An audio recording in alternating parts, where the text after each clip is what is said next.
Haleluya. Saya mungkin ingin menyaksikan sedikit bagaimana Tuhan menjamah saya. Saya tadinya saya Muslim. Ya, ayah saya berasal dari Manado, tapi begitu menikah sama ibu saya pindah, sehingga kita 6 orang kakak beradik semua dilahirkan Muslim.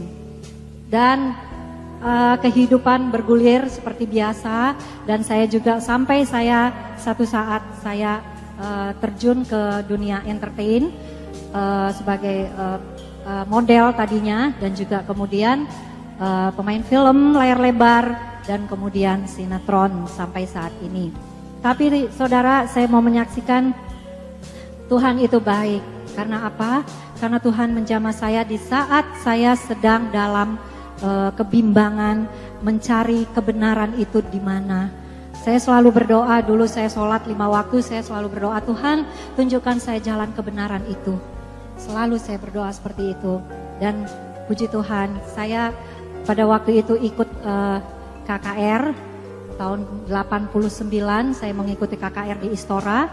Di situ dikatakan bahwa ada kesembuhan ilahi, dan saya membawa papa saya yang sedang sakit keras, sakit kanker stadium 4. Saya bawa ke KKR itu, padahal saya belum percaya sama Tuhan Yesus.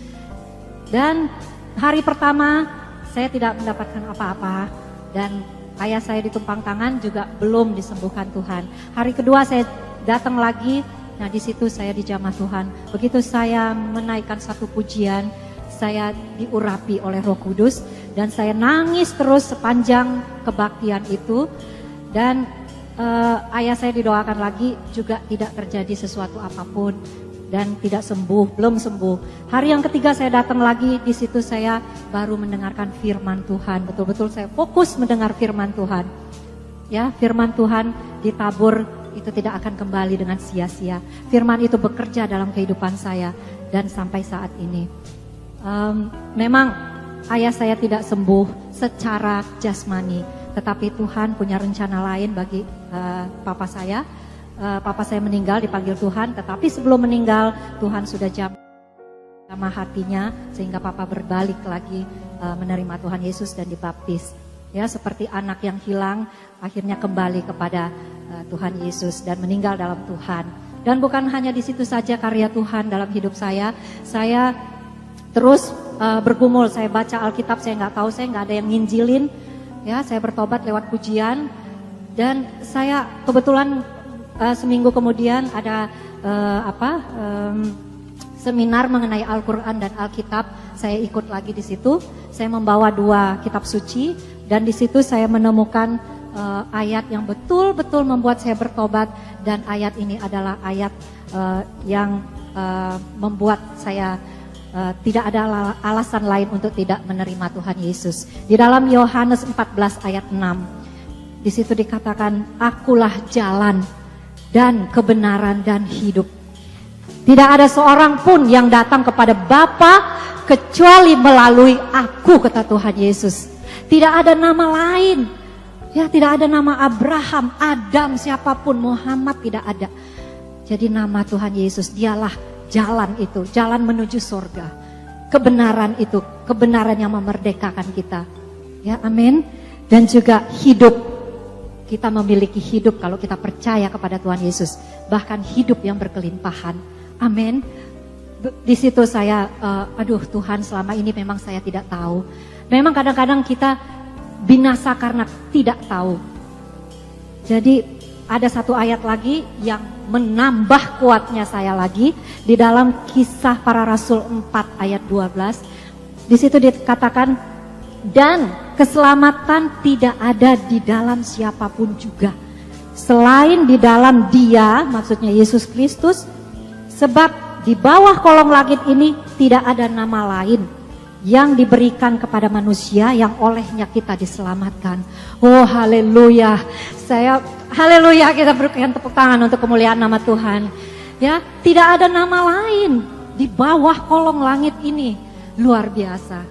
Ya, akhirnya saya rindu, saya dibaptis dan saya memanggil hamba Tuhan untuk saya mempelajari. Saya belum tahu itu membaca Alkitab dari mana, dari kitab Kejadian sampai Wahyu, dari mana dulu. Akhirnya saya baca dari awal sampai Wahyu. 3 kali saya baca. Saya panggil hamba Tuhan untuk privat, untuk pendalaman Alkitab.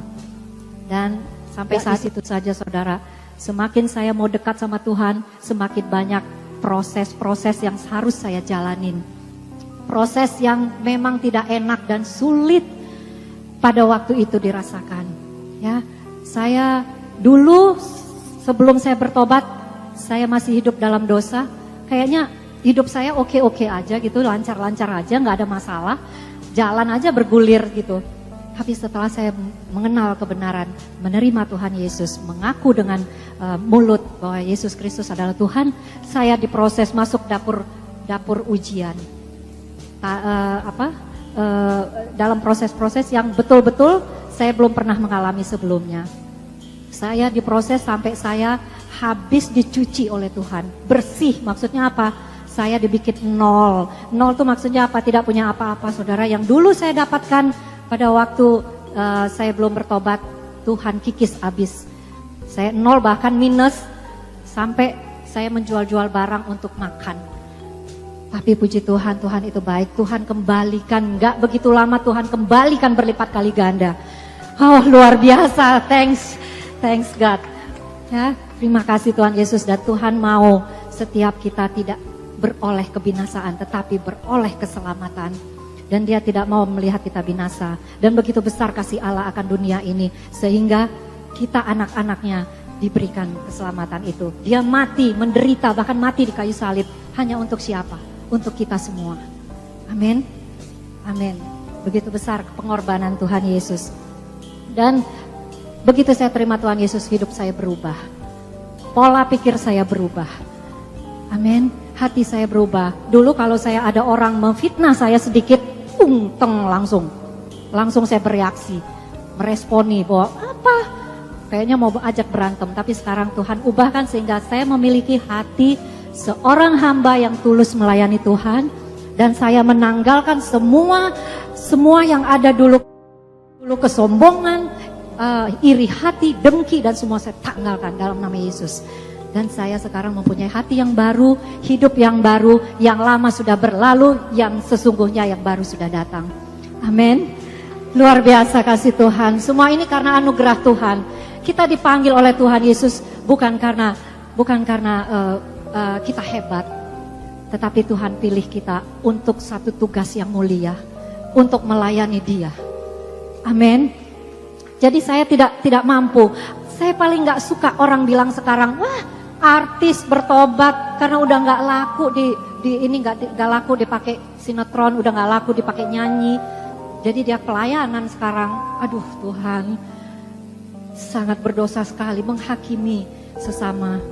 Padahal kita ini bukan kemauan kita, tetapi Tuhan yang memberikan, Tuhan yang memilih kita untuk kita menerima keselamatan itu adalah anugerah yang begitu besar.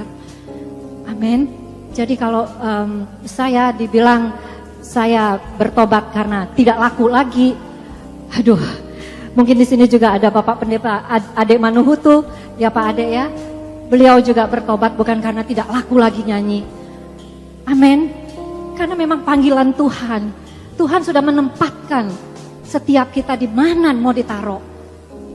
Dan puji Tuhan, saya bersyukur Tuhan juga tempatkan saya pada komunitas anak-anak Tuhan, hamba-hamba Tuhan yang senantiasa mendukung saya.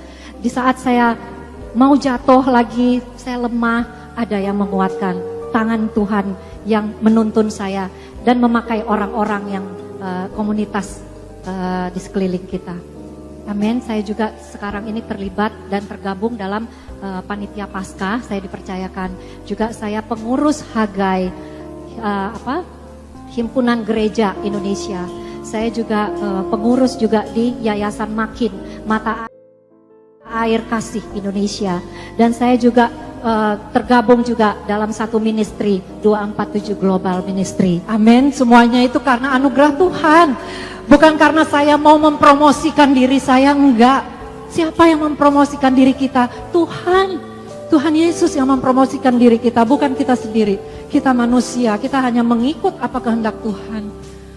Amin. Dan puji Tuhan, yayasan kita ini bergerak sampai ke pelosok-pelosok desa. Memang kita baru start, baru mulai, tapi Tuhan sudah buka jalan. Ini loh tugas kamu, ini loh yang akan kamu kerjakan. Kita hanya ikut apa Tuhan mau. Amin. Oke, mungkin sampai di situ ya Tuhan akhirnya merubah saya 180 derajat. Dan seperti yang saudara lihat, mungkin kalau saya beberapa tahun yang lalu kita tidak akan bertemu sini karena saya masih asik juga dengan keduniawian. Tapi puji Tuhan, segala sesuatu kalau kita mengandalkan Tuhan, segala perkara akan terjadi dalam kehidupan kita. Dan tidak ada yang mustahil bagi Tuhan Yesus Kristus. Amin. Dan bagi kita yang percaya kepada Dia, mari kita semua berharap dan mengandalkan Tuhan dalam kehidupan ini. Persoalan selalu ada dalam kehidupan. Selagi kita masih ada di dunia ini, persoalan tetap ada, masalah tetap ada. Tapi bagaimana kita menyikapi masalah kita? Kita memandang Tuhan Yesus lebih besar daripada masalah kita. Amin.